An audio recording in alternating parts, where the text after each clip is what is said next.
మీ ఎలాంటి వ్యాపార ప్రకటనలకైనా వెంటనే మా ఛానల్ సంప్రదించండి. అందరికీ నమస్కారం, నేను శిరీష. అందరికీ ముందుగా వీక్షిస్తున్న ప్రేక్షకులందరికీ శ్రీ పరాభవనామ సంవత్సరం ఉగాది శుభాకాంక్షలు. ఈ రోజు మనతో పాటు ఉన్నారు ప్రముఖ తంత్ర జ్యోతిష్యులు, జ్యోతిష రత్న, జ్యోతిష సామ్రాట్ చింత రుక్మందర్రావు గారు. గురుగారితో మాట్లాడదాం. గురుగారు నమస్కారం అండి. మాతృదేవోభవ, పితృదేవోభవ, ఆచార్య దేవోభవ. ఓం నమో మాందేశ్వరాయ నమః. అందరూ బాగుండాలి, అందరికీ మంచి జరగాలి. గురుగారు ముందుగా మీకు ఉగాది శుభాకాంక్షలు అండి. తప్పకుండా అండి, మీకు ఉగాది శుభాకాంక్షలు. మన ఛానల్కి అదేవిధంగా వీక్షిస్తున్నటువంటి 2 తెలుగు రాష్ట్ర ప్రజలందరికీ కూడా శ్రీ పరాభవనామ సంవత్సరం ఉగాది శుభాకాంక్షలు తెలియజేస్తున్నాను. గురుగారు ముఖ్యంగా ఉగాది అనగానే ప్రతి ఒక్కరు పంచాంగం చూసుకుంటారు. ఈ సంవత్సరం మాకు ఎలా ఉండబోతుంది, ఎలా కలిసిస్తుందని. ముఖ్యంగా చూసుకుంటే మరి కర్కాటక రాశి వారికి ఎలా ఉంటుందంటారు, ఎలాంటి జాగ్రత్తలు తీసుకోవచ్చు అంటారు ఈ సంవత్సరం అంతా? ఈ పరాభవనామ సంవత్సరం ఉగాది నుంచి ఈ సంవత్సరం ఎలా ఉంది, సంవత్సర ఫలితాలు అనుకున్నప్పుడు కర్కాటక రాశి వాళ్ళకు మామూలుగా జనరల్గా ఎవరు ప్రతి ఒక్కరు కూడా నగర ఆదాయం ఎంత, వ్యయం ఎంత, రాజ్యపూజ్యము, అవమానము ఎంత ఉందని చూసుకుంటారు. ఇది మన యొక్క సాంప్రదాయం. ఇందులో భాగంగా కర్కాటక రాశి వాళ్ళకు తీసుకుంటే ఆదాయము 2, వ్యయం 11, రాజ్యపూజ్యం 4, అవమానం 7. అంటే ఆదాయం 2, వ్యయం 11. అంటే ₹2 సంపాదిస్తే ₹11 వీళ్ళకు ఖర్చు ఉందని అర్థం.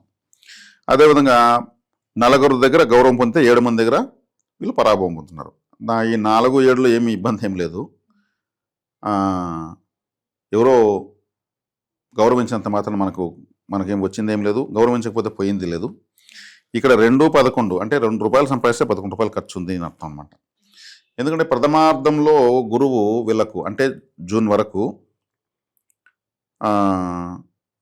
వ్యయంలో ఉన్నాడు, తర్వాత జన్మలోకి వస్తున్నాడు. జన్మ గురువు ఉచ్చస్థితే కానీ మామూలుగా ఏ గ్రహమైనా సరే జన్మంలో ఉంటే అంత గొప్పగా యోగించదు, అంత కంఫర్ట్గా అంటే వీళ్ళకు ఉండదు. జన్మగురు అంటే ద్వితీయము, పంచమము, సప్తమము, భాగ్యము ఇవి యోగిస్తాయి జనరల్గా. జన్మంలో ఉన్నప్పుడు అంత పెద్దగా యోగించు, అంతే యోగాన్ని విశేషంగా ఇవ్వు. కానీ ఉచ్చస్థితిలో ఉన్నాడు కాబట్టి వీళ్ళకు డిసెంబర్లో రాహుకేతులు మారుతున్నారు, కేతువు జన్మలోకి వస్తున్నాడు. మంచి జ్ఞానం పెరుగుతుంది, క్యారెక్టర్ పెరుగుతుంది వీళ్ళకు. భాగ్యాధిపతి జన్మలోకి వస్తున్నాడు, వీళ్ళ తండ్రికి మంచిది. అదే తీర్థయాత్రలకు మంచిది, కేతు కూడా కలుస్తున్నాడు కాబట్టి.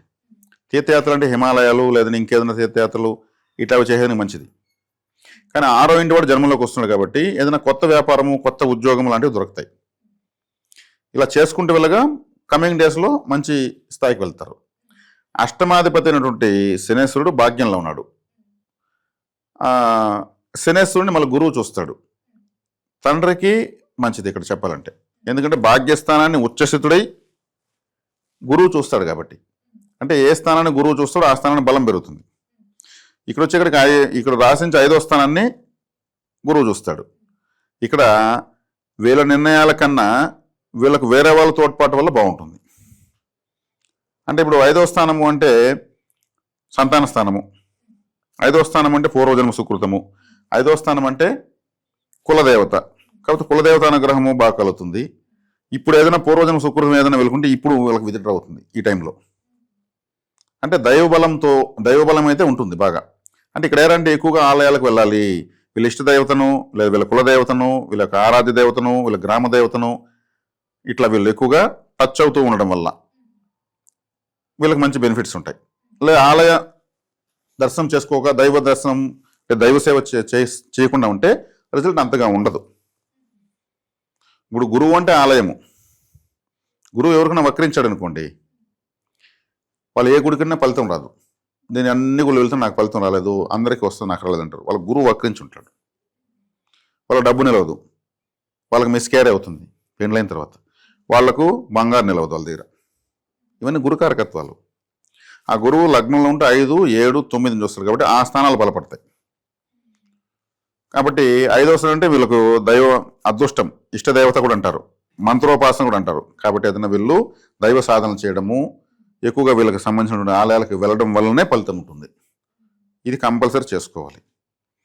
కాబట్టి ఈ 9వ స్థానం శనేశ్వరుడు తండ్రికి ఇబ్బందిగా ఉన్నా కానీ గురువు వచ్చి చూస్తాడు కాబట్టి తండ్రికి ఆదాయం అయితే మనల్ని చూస్తాడు. జనరల్గా తీసుకుంటే జనరల్ కాదు, కర్కాటక రాశి వాళ్ళకు నేను ఇంతే, నేను ఇలాగే ఉంటాను అనేటువంటి భార్య వస్తుంది. అనే భార్య వస్తుంది. వస్తుంది ఉమ్. ఎందుకంటే బాధకాధిపతి శుక్రుడు. శుక్రుడు బాధకాధిపతి. శుక్రుడు అంటే భార్య, మగవాళ్ళకి నేను చెప్తున్నది.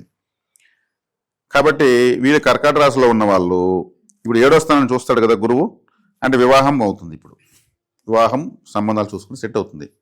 ఈ వివాహం చూసుకుని నేను జనరల్గా బయలు ఏం చెప్తుంది, నేను ఇలాగే ఉంటాను, నేను ఇంతే అని అనేటువంటి భార్య, డామినేట్ చేసే భార్య వస్తుందని చెప్తున్నాను. అప్పుడు ఏం చేయాలి, వీళ్ళు సూర్యోదయానికి ముందే వివాహ ముహూర్తం పెట్టుకోవాలి. సూర్యోదయానికి ముందే సూర్యుడు వచ్చిన తర్వాత చేసుకోకూడదు, డామినేషన్ పెరిగిపోతుంది. మొదటి రాత్రి భార్య చేత పాల గ్లాస్ తీసుకోకూడదు, పండ్ల రసం తీసుకోవాలి. పాల గ్లాస్ తీసుకుంటే డామినేషన్ పెరిగిపోతుంది.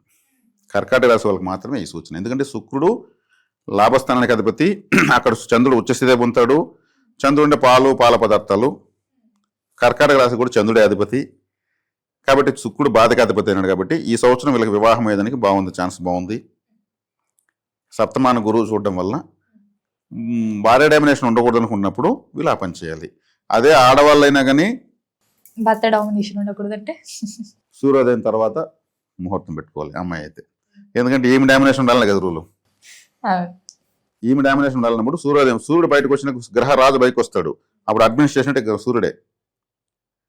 కాబట్టి ఆడవాళ్ళకైతే కర్కాటక రాశిలో పుట్టుంటే సూర్యోదయం తర్వాత మంగళసూత్ర ధారణ చేయాలి. అబ్బాయిలు అయితే సూర్యోదయానికి ముందే వివాహ ముహూర్తం పెట్టుకోవాలి. అబ్బాయిలు అయితే మాత్రం పాల గ్లాస్ తీసుకోకూడదు, పండ్ల రసం తీసుకోవాలి. మొట్టమొదటి వస్తువు ఒక పురుషుడు తన భార్య చేత్తో తీసుకుని మొట్టమొదటి వస్తువు పాల గ్లాసే. దాన్ని ఈ కర్కాటక రాశి వాళ్ళు చేంజ్ చేసే చాలు.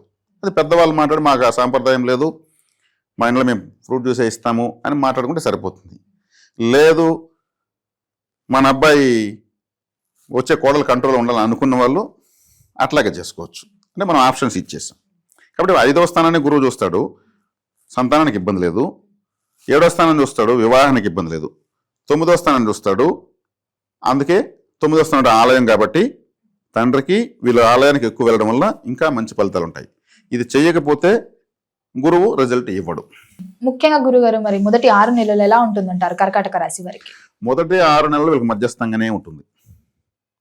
శుభమా అశుభమా తెలియదు. ఎందుకంటే గురువు వేయంలో ఉన్నాడు, 9లో శని ఉన్నాడు. శనిని గురువు ఏ శుభగ్రహం చూడడం లేదు. అదేవిధంగా అష్టమంలో రాహు ఉన్నాడు. అష్టమంలో రాహు మంచిది కాదు. ఈ రాశికి కర్కాటక సింహరాశులకు రాహుకేతువులు మంచి వాళ్ళు కాదు. వల్లనే వీళ్ళకి చంద్రగ్రహం సూర్యగ్రహం వచ్చేది. అష్టమంలో ఉన్నాడు కాబట్టి గ్రహాలు ఒక విధంగా చెప్పాలంటే అంత కంఫర్ట్గా లేవు. ఆయన 7లోకి వస్తాడు రాహు. రాహు 7లోకి వచ్చినాడంటే భార్య స్థానము లేదా భర్త స్థానం కదా. రాహు అంటే ఇంటెలిజెంట్ కదా, మోస్ట్ ఇంటెలిజెంట్. రాహుని మించిన ఇంటెలిజెంట్ ప్లానెట్ ఇంకోటి లేదు ఈ సృష్టిలోకే. మహావిష్ణువుని ఏమార్చి అమృతం తాగాడు ఆయన. అమృతం తాగారు కదా రాహుకేతులు. మహావిష్ణుని ఏమారిస్తేనే తాగారు. విష్ణుమాయని అధిగమించినటువంటి ఏకైక దేవత మహావిష్ణువు. లెక్కలేదు వాళ్ళకు. ఎంత తెలివితేటలు, ఎంత ధైర్యము, ఎంత తెగింపు ఉండాలి. ఇప్పుడు 7వ ఇంట్లోకి వస్తున్నారంటే వీళ్ళకు కూడా అటువంటి తెలివితేటలు కలిగినటువంటి భార్య లేదా భర్త వస్తుందని అర్థము. మంచిదే కదా గురుగారు అలా వస్తే? మంచిదే కదా. అమాయకులు వస్తే కదా కష్టము. కాబట్టి రాజ్య పూజ అవమానాలు ఇవి పక్కన పెడేసి దేవతా పరిహారం ఎక్కువ చేసుకోవడం వల్ల వీళ్ళకి మంచి ఫలితాలు ఉంటాయి. ఇవి జనరల్గా వస్తాయి, మన ఆసక్తికరమైన విషయం కాబట్టి చెప్తున్నాము. కానీ ఇవే జడ్జిమెంట్ ఫైనల్ అనేం కాదు. ఇక్కడ దేవ గురువు రాశిలోకి వస్తున్నాడు కాబట్టి దేవతా ఆరాధన ఎక్కువ చేయడం వలన ఆలయ సేవ.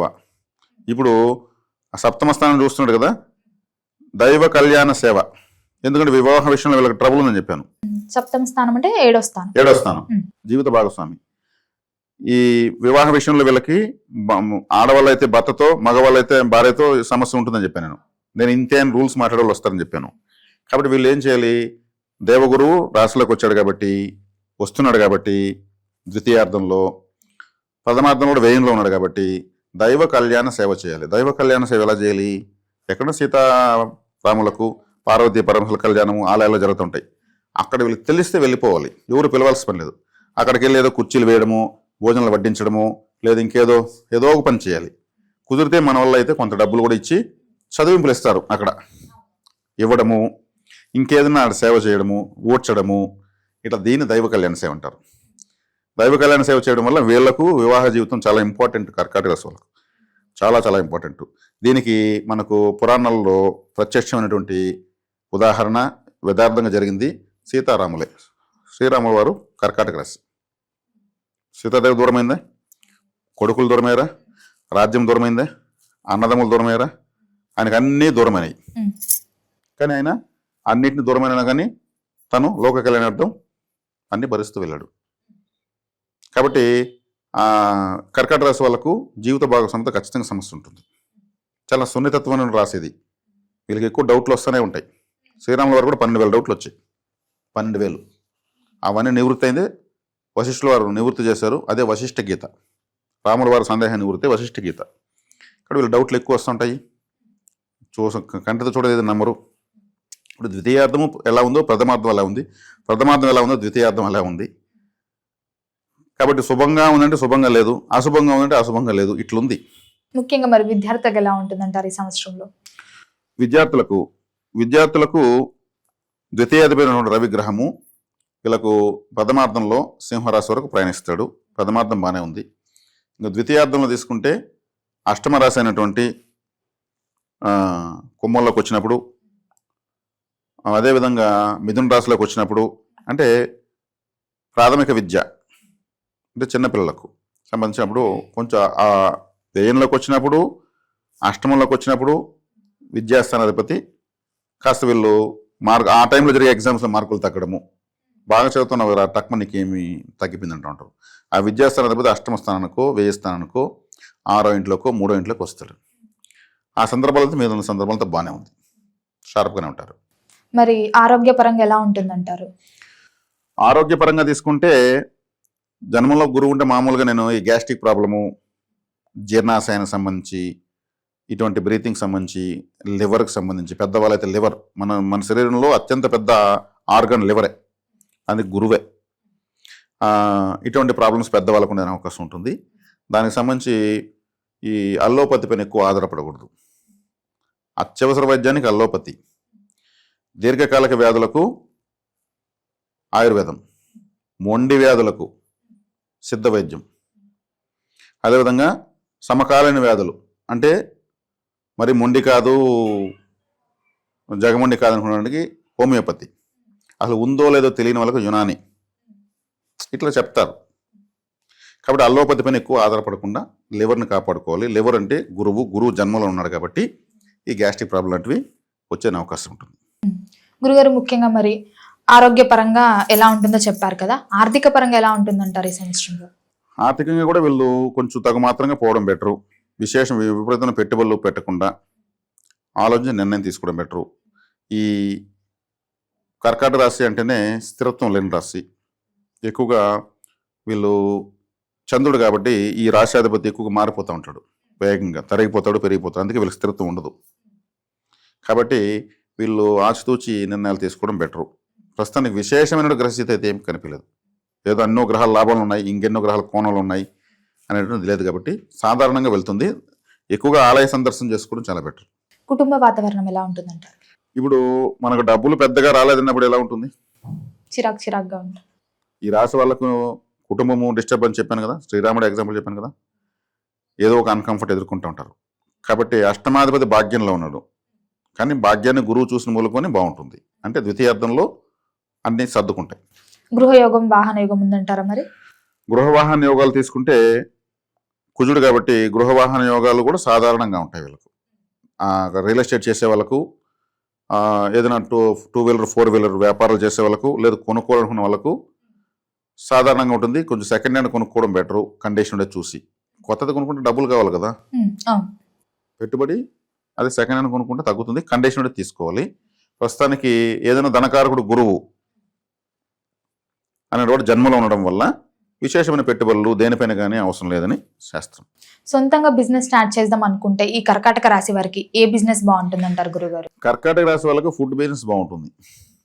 ఫుడ్ కలిసి వస్తుంది మంచిగా. ఫుడ్ కలిసి, ఎందుకంటే చంద్రుడు అంటే ఫుడ్, ట్రావెల్స్, అదేవిధంగా ఐస్ క్రీమ్ పార్లర్సు, అదేవిధంగా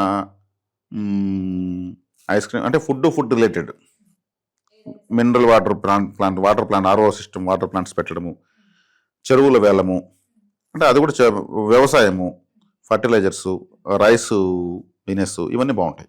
మరి రైతులకు ఎలా ఉందంటారు ఈ సంవత్సరం? రైతులకు తీసుకుంటే మనకు జన్మంలో గురువుడు కాబట్టి సాధారణంగా ఉంటుంది, విశేష ఫలితాన్ని చెప్పలేము. కానీ రైతులు కూడా మన ప్రాచీన కాలం నుంచి పొలాల్లో ఒక చిన్న రాయి పెట్టి పూజ చేసి మళ్ళీ స్టార్ట్ చేస్తారు. ఇప్పుడు కూడా చేస్తారు. ఇప్పటికే చేస్తారు. అంటే ఆ యొక్క దైవారాధనలకు ఎక్కువ వెళ్ళాలని చెప్తున్నాను నేను. మీకు స్టార్టింగ్ గురువు జన్మలోకి వచ్చాడంటే ఎక్కువ దైవారాధన చేయాలి. చేస్తే ఏమైనా వస్తుంది. ఇప్పుడు నేను చెప్పినవన్నీ కూడా ఆటోమేటిక్ మారిపోయి అదృష్టంగా మారిపోతుంది. దేవగురువు జన్మలోకి వచ్చినప్పుడు ఎక్కువగా దైవ చింతన కూడా వీళ్ళకి ప్రారంభం అయిపోతుంది, ఆటోమేటిక్ అయిపోతుంది, చేసుకోవచ్చు. గురుగారు, మరి ముఖ్యంగా చూసుకుంటే ఈ సంవత్సరం అంతా బాగుండాలంటే ఏ దైవాన్ని పూజించమంటారు, ఎలాంటి పరిహారాలు చేసుకోవచ్చు అంటారు? అంటే కర్కాటక రాశి వాళ్ళకు ధనస్థానమైనటువంటి సింహము, సింహరాశికి అధిపతి సూర్యుడు, సూర్యుడు గ్రహరాజు. ఈ గ్రహరాజు అంటే ఈ సూర్యుడికి అంత విశేషమైన శక్తి ఉంది కదా, కనిపించే దైవం. కనిపించే దైవము. ఆయనకి అంత శక్తి ఎక్కడి నుంచి వస్తూ ఉంది అని ఆలోచిస్తే రుద్రుడు ఆయనకి అధిష్టాన దేవత, ఆ పవర్ ఇస్తాను రుద్రుడు. రుద్రుడు అంటే ఎవరు? శివుడు. శివాలయానికి ఎంత ఎక్కువ వెళితే ఇంక వీళ్ళకు గోచారం అవసరం లేదు, ఏ చారం అవసరం లేదు, ఆటోమేటిక్ సూర్యుడు యాక్టివేట్ అవుతాడు. సూర్యుడు యాక్టివేట్ అయితే ఏముంది? డబ్బులు విపరీతంగా వస్తుంది. సూర్యుడు ఓపెన్ ప్లానెట్.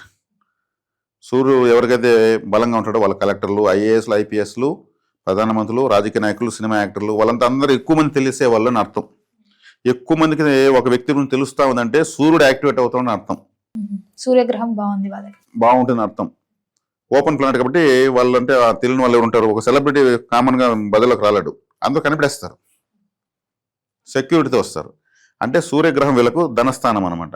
సూర్యుడికి ఆ శక్తి ఇస్తాం ఏంటంటే రుద్రుడు. కాబట్టి శివాలయానికి వెళ్తే వీళ్ళకు ఫైనాన్స్, ఇంకా దానికి తిరగలేదు. ఎందుకంటే ద్వితీయము శివశక్తితో ఉంది, వ్యయస్థానము శివశక్తితో ఉంది. ఆరుద్ర నక్షత్రం శివుడు ఉద్భవించిన రాశి నక్షత్రం వ్యయస్థానంలో ఉంది. అంటే శివశక్తి వెనక చూసినా ముందు చూసినా శివశక్తితో మధ్యలో ఉన్నటువంటి రాశి కర్కాటక రాశి. అందుకే శ్రీరామచంద్రుల వారు రామేశ్వరంలో శివలింగాన్ని పెట్టారు. రామేశ్వరం పెట్టాడు కదైనా, ఆయన బ్రహ్మహత్య పాతకను పోగొట్టుకోవడానికి శివలింగం పెట్టాడు. కాబట్టి శివారాధన చేస్తే కర్కాటక రాశి వాళ్లకు మనం చెప్పుకున్నవి ఏవి ఉండవు. ఇది టైంపాస్ సబ్జెక్ట్ అవుతుంది. శివాలయానికి వెళ్తే వీళ్ళ టైం వీళ్ళ చేతికి వస్తుంది. యువర్ టైం స్టార్ట్స్ నవ్ అంటారు కదా, అది స్టార్ట్ అయిపోతుంది. కాబట్టి దీనిపైన ఇది ఒక విశ్లేషణ మాత్రమే. కర్కాటక రాశులను కంగారు పెట్టాలనో లేదు ఇంకోటి చేయాలని కాదు. జ్యోతిష్ శాస్త్ర అవగాహనతో పాటు ఈ సంవత్సర గ్రహస్థితులతో పాటు వీళ్ళకు శివారాధన అవి తెలియజేస్తూ శివారాధన కానీ పట్టుకుంటే వీళ్ళకి తిరగలేదు. గురుగారు, మొత్తం మీద ఈ సంవత్సరం కర్కాటక రాశి వారికి ఎలా ఉంటుంది, ఎలాంటి జాగ్రత్తలు తీసుకోవాలి, ఏ దైవాన్ని పూజించాలో తెలియజేసినందుకు ధన్యవాదాలు. ధన్యవాదాలు.